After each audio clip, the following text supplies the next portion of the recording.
Welcome, everyone, to Northwest Digital News and our Real Estate Savvy segments with Susan Wood. Seated left to right, Kevin Hunter, Susan Wood, and Kyle Torgeson. And we're going to help you guys understand how to get bang for your buck in the rooms in your house if you're putting your house on the market. So let's start with one of the key rooms, the kitchen.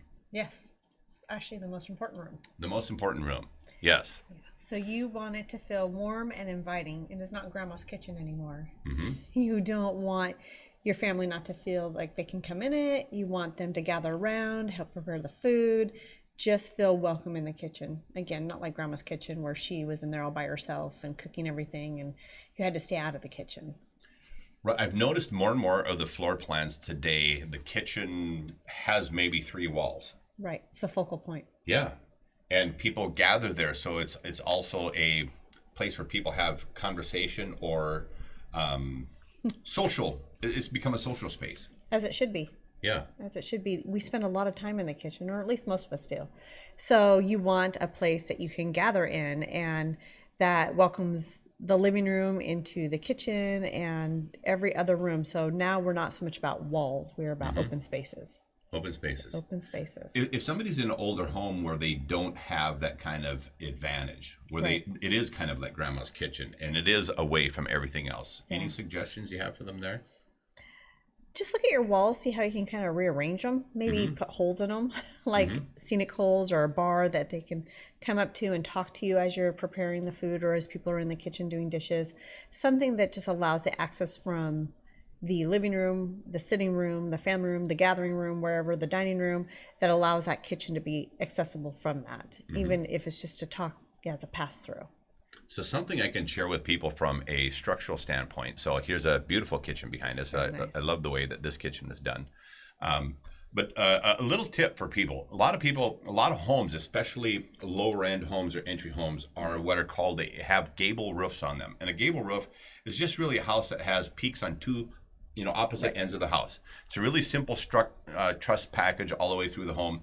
The load-bearing walls are the 2 outside walls of the house that are not on your gable ends. Right. So they're the 2 ends where the eaves come down.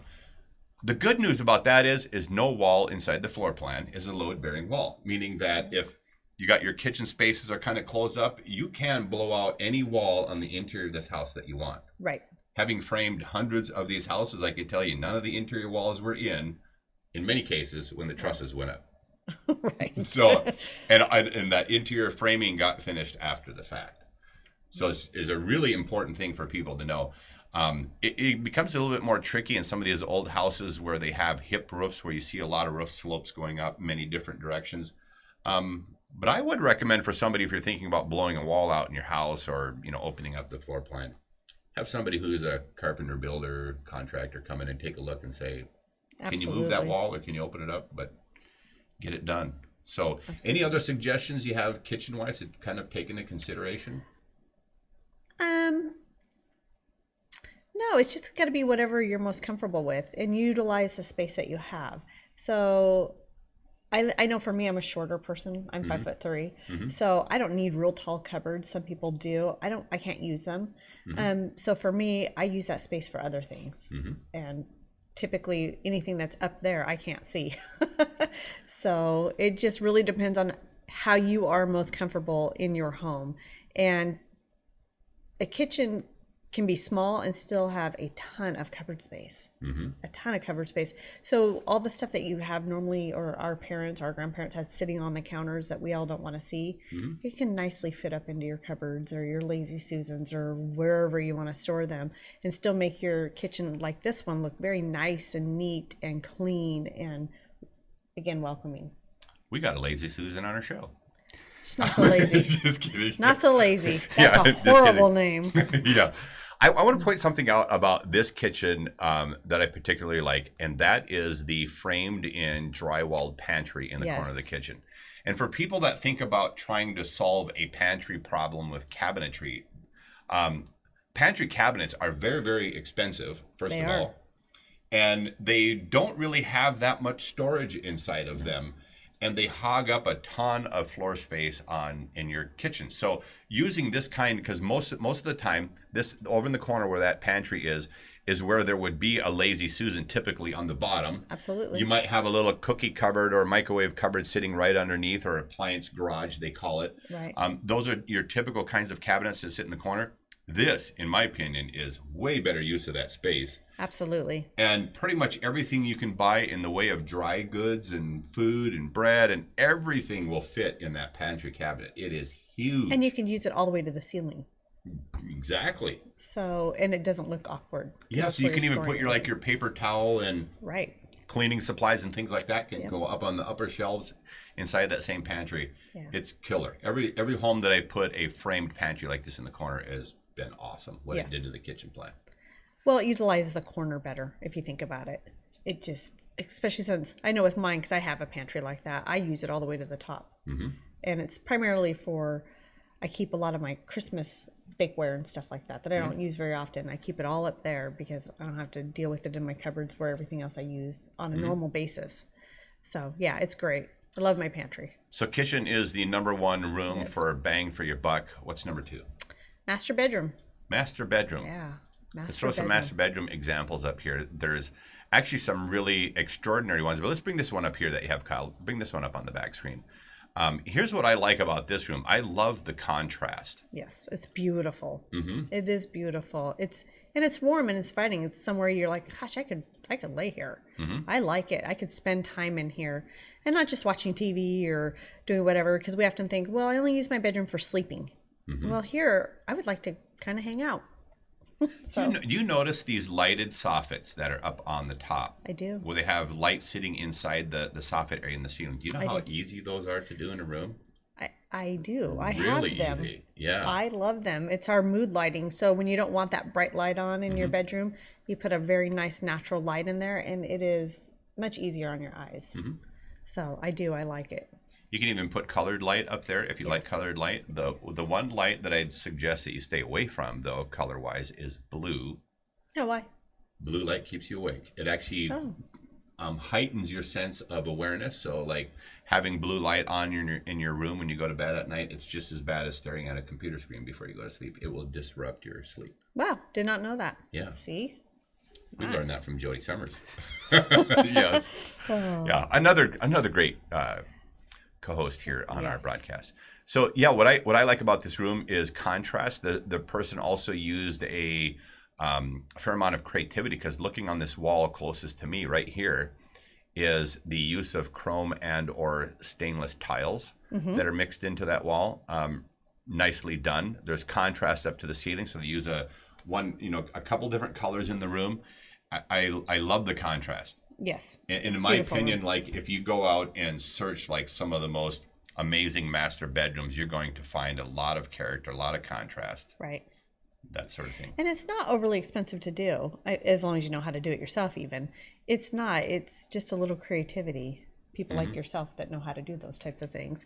And it doesn't, that's one thing people often don't think about. We don't have to do everything today. Mm-hmm. It can be done in segments. Mm-hmm. You know, it doesn't have to be done a year from now. It's just as when you can do it, when you can afford it.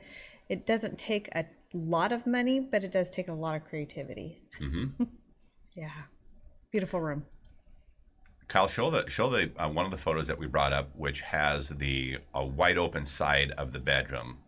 This room obviously is in a very high end place. Right. But how killer is that? There's even a swimming pool off the one side there. I didn't even notice that. Yes. But look at all this glass around the master suite.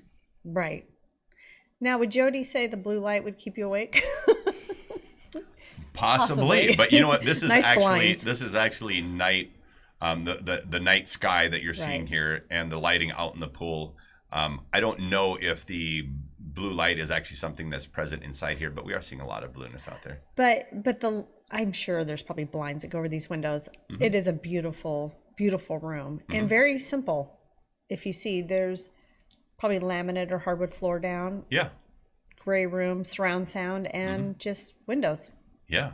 But still takes you in and makes you want to stay. Exactly. I mean, there's not a whole lot to that room. Mm-hmm. So yeah, again, it's fairly basic for how cool it actually is. Yeah, and if you had a decent backyard even that has soft lighting in it that you would like to look at overnight, it would be nice as well to have nice mirrors, or excuse me, windows in your, in your surrounding of your walls. I don't know. I like it. It's a beautiful room. So we talked about kitchen, talked about master bedroom. What's another room? Big bang for your buck. Master bath.